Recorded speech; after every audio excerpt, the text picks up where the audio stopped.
Parsha Vayigash, Rabbi Isai, is a parsha that has so many dramatic moments. I can't really imagine a parsha with so many moments of people meeting up with each other, conversations, and emotions that are just flowing out in so many profound ways. And certainly you can analyze any one of them at the Shabbos table, discuss them, look at Rashi, bring your own ideas to the table. But we're just going to pick one right now. And certainly, again, there's many you can discuss with really beautiful implications.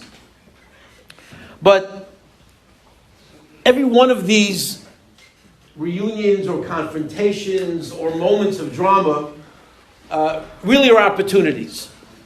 And I think, Rabbi say, what we need to take away from, at least in what I'm going to share with you, but really I think from so many of these particular moments of drama, are the opportunities that present themselves when these things come up. How am I going to react to this particular situation? What is my responsibility at this particular time? And what that means, if we're going to look at it from that perspective, Rabbi say, we need to slow things down in our own lives. And this is something that we need to do every single day. But certainly when these dramatic moments come up, to ask ourselves, what is it that I have to do? How do I have to respond? What is my responsibility in terms of being a good Jew? What would HaKadosh Baruch Hu want me to do in light of the present situation? I don't know if you had an opportunity. If you didn't, it's certainly worthwhile for you to maybe access some of the videos from the Siyum HaShas that took place this past Wednesday. It's an incredible Kiddush Hashem, an unbelievably moving moments during that Siyum HaShas that took place in New Jersey at MetLife. 90,000 people in the stadium, another 20,000 in the Barclays Center, hundreds of thousands watching a simulcast throughout the world. It was an incredible event. To think about people finishing Shas and just the Kiddush Hashem that took place. But just by way of drama, to just sort of highlight how every single person takes their particular situation and can look at it many different ways, and how we use a particular situation to the best of the way we can deal with it, to the best of our advantage, or do we sort of just throw in the towel and sort of just give up and just sort of go naturally through life and through the motions?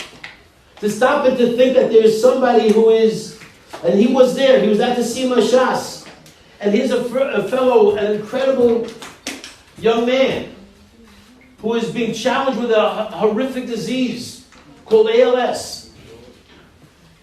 And it's known as Lou Gehrig's disease. And to stop and to think how this rabbi went up there and he spoke about this individual, and to the point where when you have ALS, Rahman al-Tzlan, should never ever befall anybody in Klal Yisrael. When you have ALS, the last two things that remain with you as your muscles begin to atrophy and you lose all power and control. And the last things you have left are your eyes and your mind. And here was a man sitting in MetLife Stadium in 40-degree temperatures celebrating Siyum HaShas because he, in his unbelievably challenged state, instead of sort of throwing in the towel and saying, well, my life is over, what's the point? He actually learned through Shas and had a chavrusa and actually learned hours upon hours every day how he can't communicate. Literally by the blinking of his eyes, he would ask questions to his chavrusa and communicate through the movement of his eyes. And his brain was sharp. He was able to learn literally kol Torah kula in such an incredibly challenged state. What does that mean for us?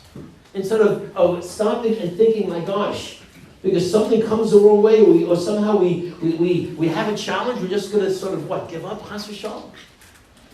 There's a tremendous Musar Haskell about opportunities, Rabbi say, about moments in time and how we deal with those moments in time. We have a very, very incredible, dramatic moment between Yaakov and Yosef. Rabbi say the implications of the Pshat that Reb Chaim Shulevitz learns in this pasuk apply to us literally every single day. We don't have to wait for those special moments. Maybe that one-in-a-lifetime event that takes place where certainly there we too have to think about what is my responsibility. But Yosef was in a unique matziv. Yosef had not seen his father for 22 years. And we know that when this moment happened, they came together. And Yosef and Yaakov, you can imagine the anticipation on both their emotions and both their attitudes. Yaakov didn't see his son, his special son. His Talmud Muvak Yosef HaTzadik, and he's about to see him. And we know Chazal, we're not going to focus on it right now, but Chazal said that he said Kriyat Shema during this incredible time, which itself demands an explanation. Why would he say Kriyat Shema? What was Yosef doing? The pasuk is very, very clear that it says Vayeira Elav when they met, Vayeira Elav. I'll read you the exact words, because Rashi makes a comment about these words.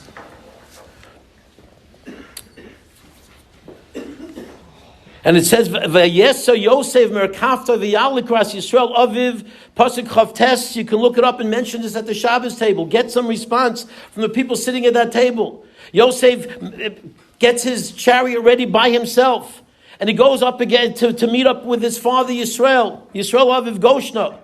Vayera elav vayipa al tzavarav vayevka al tzavarav. And he cries in his shoulder, and he cries more. Tremendous emotions, tremendous tears. This is what Yosef did. Yaakov, as Rashi points out, did not cry. He was saying Kriyat Shema. It's another shmooze, another discussion. But Vayere love, it's very clear from the pasuk that who appeared to who? It was Yosef appeared to Yaakov.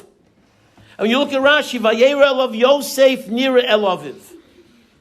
Rashi says words that anybody could understand without Rashi. Yosef nira, of course Yosef nira elaviv. Read the pasuk. It's clear that Yosef is the subject of the pasuk. And there's a Vayere love Yosef nira elaviv. Yosef appeared to his father. What's Rashi telling us? And Chaim Shulevitz says a pshat, a beautiful pshat, as to what Rashi is telling us. Because as Yosef was walking towards and traveling towards his father, try to put yourself up by saying into his shoes. Try to picture not seeing a parent for 22 years. Trying to think, what would your emotions be during that time? I haven't seen a parent for 22 years. You're not even 22, your whole life is not even 22 years. Can you imagine living to 22, which is years ahead, and never seeing a parent, and now you have that opportunity to see your father or your mother after 22 years? Imagine, what are you thinking? What are you feeling? What permeates your essence? And I would dare say, if I were to ask for a response and take a poll, I think most of you would answer, I'm super excited to see my father. I'm super excited to see my mother. I want to see my daddy. I haven't seen him for 22 years. I want to see my father. I want to hold him. I want to kiss him. I want to hug him. And I want to talk to him. I want to be connected to the man that is so impactful in my life, but I haven't seen him in 22 years. And the emotions are being stirred, and it's almost overwhelming. That's logic. That's normal, expected, but it's not Yosef. Rabbi said, I'm not putting that emotion down. It's a valid emotion. We can go any day to the international terminal at LAX and watch as people waiting in the international terminal are waiting for their grandmothers or grandfathers or cousins who they have not seen in a very long time. And if you put a microphone in the face and say, you're waiting, if they're going through customs, the plane landed, what's your feeling? What's my feeling? Right? Like, the microphone, what are you doing now? You just won the Super Bowl? Okay, they're not saying they're going to Disneyland. They're saying, I want to see my relative. What kind of ridiculous question is that? Rashi says, it's not such a ridiculous question. Rashi tells us, Rabbi Sai, that's the wrong answer. Wrong answer. You want to know the Yosef HaTzadik answer? You want to know the answer that somebody who has the depth of thought to ask themselves, what's the Kadosh Baruch Hu want from me at this particular time? Is that emotion the emotion that should override my overall feeling? I want to see my father. It might be natural. But Klal Yisrael is not natural. Everybody said we're supernatural. Our whole essence is supernatural. Our whole being is supernatural. Our whole being in this world doesn't make any sense. There's no way and rhyme or reason why we should be here. Not collectively, not individually. We don't make regular decisions. We learn from the Yosef and Tzaddik that Rashi says that's not what Yosef did. Yosef nira elaviv. He took a natural emotion of wanting to see his father and he turned it around. And he made it somewhat deeper and somewhat more powerful. Not somewhat more. He made a totally world-shattering difference. Yosef nira elaviv, Rashi says to us, means that Yosef said, wait a minute. What exactly should I be doing at this particular moment in time? Instead of wanting to see my father, instead of wanting to hug him and wanting to kiss him, he elevated that moment into something unbelievably sublime. And he said, no. You want to know what my feeling is? At this particular time, after 22 years, I want my father to see me. I want my father to see me. Yosef nira elaviv, he took what would have been a selfish moment of focus upon what I feel, what I want, and what a typical person would take out of this and say, no. My father hasn't seen me in 22 years. But I can make it about him. If I can make this moment about what my responsibility is in terms of kibbud aveim, if every single day we can just use this thought for a second and say, if it's instead of saying what it's about me when it comes to my relationship with my parents, what about them? What can I do for them? We are so inundated and totally bombarded with the notion of the me generation, that it's me. What do I get out of this? What do I want? Why don't I get this? I deserve that. I want this and I want that. And we stop and say, well, wait a minute. What do my parents deserve out of this situation? What can I do for them?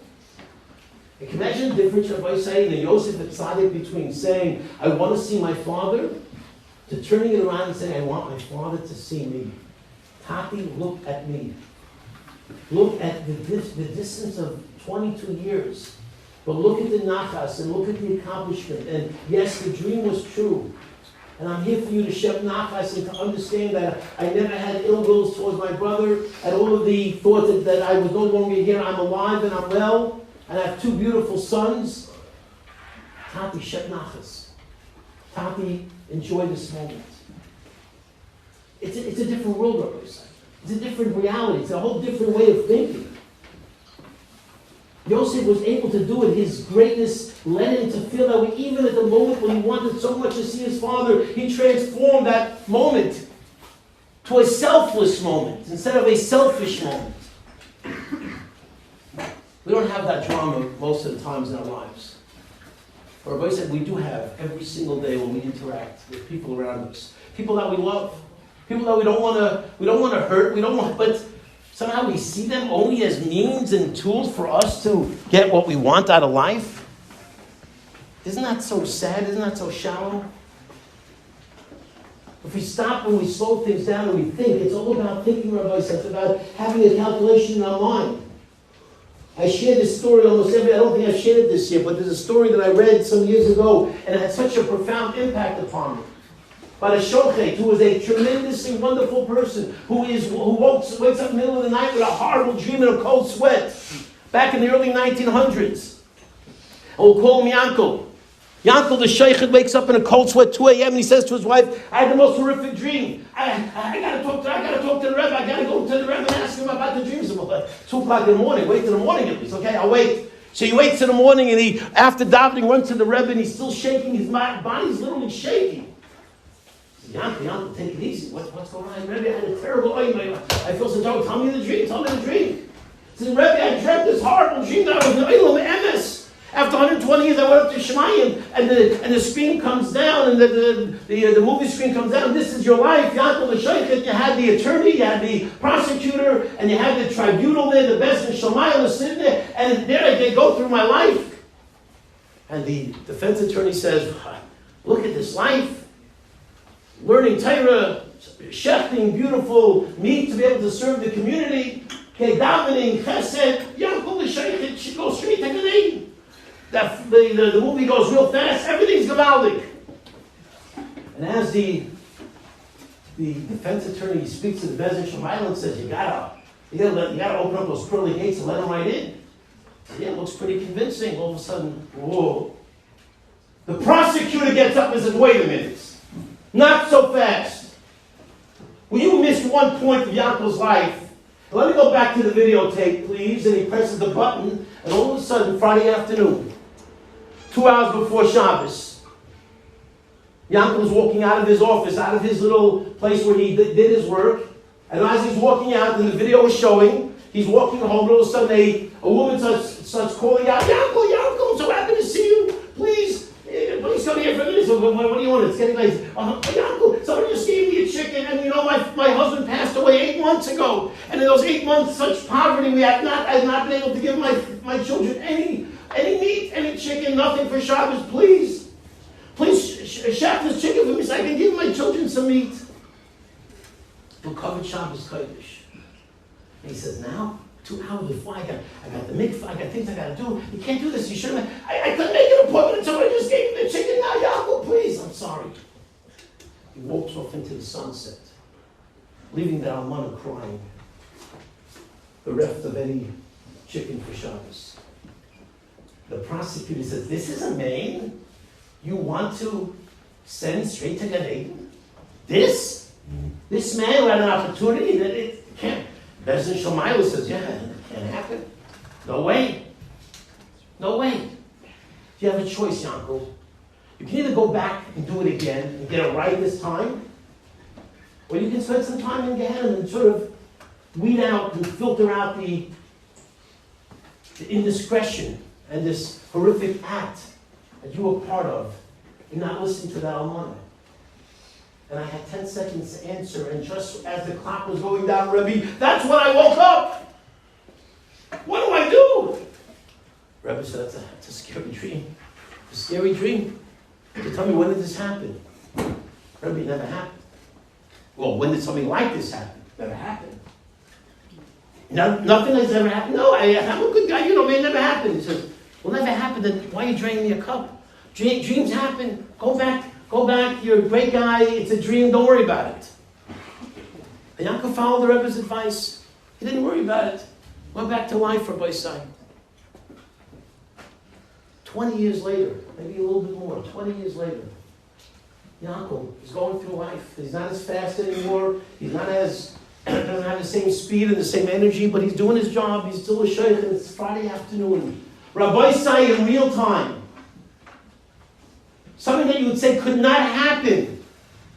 Can't happen. You would say it's not possible after what he experienced. Granted, it was 20 years ago, and it's in the back, deep recesses of his mind. But is it possible? And that dream was actually a prophecy in a sense of what was going to happen. Because in real time, Friday afternoon, Yankel goes out of his office 20 years later, and there's an almana screaming to him, Yankel, I just lost my husband. Please chef this piece of chicken for me. I want to give my kids some food, please. And literally he says, now, I got to go to the mikveh. I got things I got to do. No, can't do it. I'm sorry. He walks away, and the almana's tears are rolling down her face. And Yankel walks into the sunset. And he does his thing, he does his mikveh, he does his preparations, he goes to shul, comes back, the family's around a beautiful Shabbos table, is making Kiddush. In the middle of Kiddush, it hits Yankel. He drops the kos, and he faints on the floor. And the family revives him and it says, Yankel, what's wrong? Quick, get the chicken, get the fish, get the soup, quick, we're going to our mother's house, quick. And you know what's going on? They get everything and they drop it off, and the mother is mindful of him. But amazingly, at the end of that story, one of Rabbi Avrohom's books, at the end of the story, he writes, it was the last Shabbos of Yankel's life. Let's all assume it was a happy ending, and the healer works, and everything is fine. I read the story, Rabbi, so I said to myself, how could it be? How do you go through a dream like that, and how do you have that appear to you in real life, that opportunity? Now, how do you walk right by and ignore that amazing opportunity that you know is so meaningful? The answer is it can happen, because you know what? We're on a fast lane. We have no time to think about, I want my father to see me. We're too into ourselves, unfortunately, too often. And our job is to get out of that mindset. Our job is to say, like, Yosef Nir, I love you. Our job is to stop and say, of course, it might be 2 hours before Shabbos, I got a lot of things to do, but you know what? You come first, my dear Almana, and your kids. That's our job, Rabbi say. Yosef Nir, love, let's take those opportunities that come out every single day and transform them into something uplifting, something holy, that's supposed to result in this.